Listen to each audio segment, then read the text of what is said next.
Hello friends, this is Chetan. News ये है कि रिसेंटली चीन ने ये कहा है कि जो भी देश ताइवान को चाइना से अलग करने की सोचेगा, हम उसे कुचल देंगे। इसी के साथ चीन के जो लेफ्टिनेंट जनरल हैं, उन्होंने भी ये कहा है कि ताइवान की आज़ादी का मतलब है युद्ध। बहुत ही ज़्यादा एग्रेसिव स्टेटमेंट्स ये चीन की तरफ से आए हैं और ये बात और बढ़ जाती है जब अमेरिका और भारत जैसे देश साउथ चाइना सी में इंटरनेशनल लॉ के इन्फोर्समेंट की बात करने लगते हैं। समझेंगे क्या है पूरी न्यूज़, चीन के रक्षा मंत्री ने और क्या क्या कहा, इसके पीछे क्या मकसद है और क्या चीन के रक्षा मंत्री की ये धमकी भारत के लिए थी। बहुत कुछ डिस्कस करेंगे। एक्चुअली कहानी यह है कि सिंगापुर में शांग्रीला डायलॉग को एड्रेस करते हुए चीन के डिफेंस मिनिस्टर ने यह कहा कि चीनी सैनिक ताइवान को आज़ाद होने से रोकने के लिए पूरी तरह तैयार है। जो भी कोई ताइवान को चीन से अलग करने का साहस करेगा, हम उसे कुचल देंगे, उसके टुकड़े टुकड़े कर देंगे। इसी के साथ उन्होंने ये भी कहा कि कोई भी देश चीनी सीमाओं का उल्लंघन ना करे, वरना इसका अंजाम अच्छा नहीं होगा। एंड शांग्रीला डायलॉग एक तरह की इंटर गवर्नमेंटल सिक्योरिटी कॉन्फ्रेंस है जो हर साल सिंगापुर में आयोजित होती है। इसमें एशिया पैसिफिक की कुछ कंट्रीज शामिल होती हैं। सिंपली कहे तो ये एक थिंक टैंक है जहां पर कई देश बहुत सारे इश्यूज पर अपने अपने व्यू रखते हैं। अब दिक्कत क्या है पता है, इस तरह के फोरम पर, इस तरह के मंच पर कोई देश ऐसी खुली धमकियां नहीं देता जैसे कि चीन की तरफ से निकल कर आई। एक दूसरे को क्रिटिसाइज करते हैं, ये चीजें ठीक है, लेकिन सीधे सीधे ये कहना कि हम तुम्हें कुचल देंगे, हम सबका विनाश कर देंगे, ऐसा करके ना चीन अपनी आक्रामकता को एक नए स्तर पर ले जा रहा है, जिसके बारे में हम आगे डिस्कस करेंगे। लेकिन मेन बात यह है कि चीन जो ऐसी हरकत कर रहा है, इसके पीछे उसकी क्या मंशा है। देखिए, सबसे बड़ा फैक्टर अमेरिका है, क्योंकि अमेरिका ताइवान को वेपन्स प्रोवाइड कर रहा है और चीन इसे अपने रास्ते का कांटा मानता है और कई बार कह चुका है कि कुछ देश चीन को रोकने के लिए ताइवान को हथियार दे रहे हैं। और रिसेंटली हुआ भी ये था कि अमेरिका के प्रतिनिधि मंडल ने ताइवान से ये कहा था कि आपने जो हथियार मांगे थे उन्हें जल्द ही भेज दिए जाएंगे। इसके पहले भी अमेरिका ने ताइवान को $2 बिलियन की सहायता दी थी। ऐसे में चीन को ये बातें बिल्कुल भी अच्छी नहीं लगती।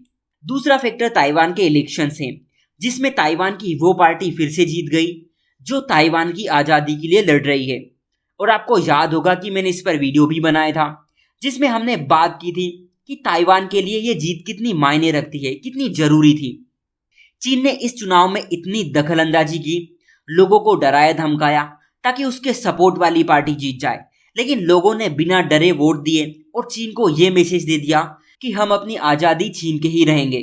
तीसरा फैक्टर अगर आप देखो तो वो इंडिया है, क्योंकि पिछले कुछ टाइम से भारत ने साउथ चाइना सी में काफ़ी इंटरेस्ट लिया है, स्पेशली वहां पर चीन की आक्रामकता के खिलाफ। आपको पता होगा कि चीन फिलीपींस को किस तरह डराता धमकाता है, उसकी संप्रभुता का बार बार उल्लंघन कर रहा है, अपनी विस्तारवादी नीतियों से साउथ चाइना सी में एक डर का माहौल पैदा कर रहा है। और इन्हीं सबको रोकने के लिए भारत भी एक्टिव है। भारत फिलीपींस की हेल्प कर रहा है। आपको याद होगा कुछ टाइम पहले भारत ने उसे सी वेरिएंट की एक ब्रह्मोस मिसाइल भी एक्सपोर्ट की थी। इसी के साथ हम वियतनाम से भी अपने रिलेशन और भी बेहतर कर रहे हैं। और रही बात ताइवान की, तो भारत भले ही डायरेक्टली ताइवान का सपोर्ट नहीं करता, लेकिन हमने इंडिया ताइवान रिलेशन को पहले से काफ़ी स्ट्रॉन्ग बनाया है। भारत ताइवान और दूसरे देशों का सपोर्ट करते हुए यूएन क्लॉज के प्रिंसिपल को फॉलो करने की बात करता है, ताकि समुद्री क्षेत्र में नियम कानून का पालन हो, जो कि चीन नहीं करता। यूएन क्लॉज जो कि एक तरह का मैरीटाइम लॉ है, जो ये कहता है कि देशों की संप्रभुता समुद्र पर भी लागू होती है, स्पेशली जो कोस्टल नेशन होते हैं उनके लिए। लेकिन चीन तो सीधे सीधे साउथ चाइना सी को हड़पना चाहता है। सवाल ये है कि क्यों? देखिए, कोई सा भी सी होता है, कोई सा भी समुद्र होता है, ये सब ना रिसोर्सेज से रिच होते हैं, जिसमें खनिज, पेट्रोलियम और सी फूड ये काफ़ी बड़ी मात्रा में पाए जाते हैं।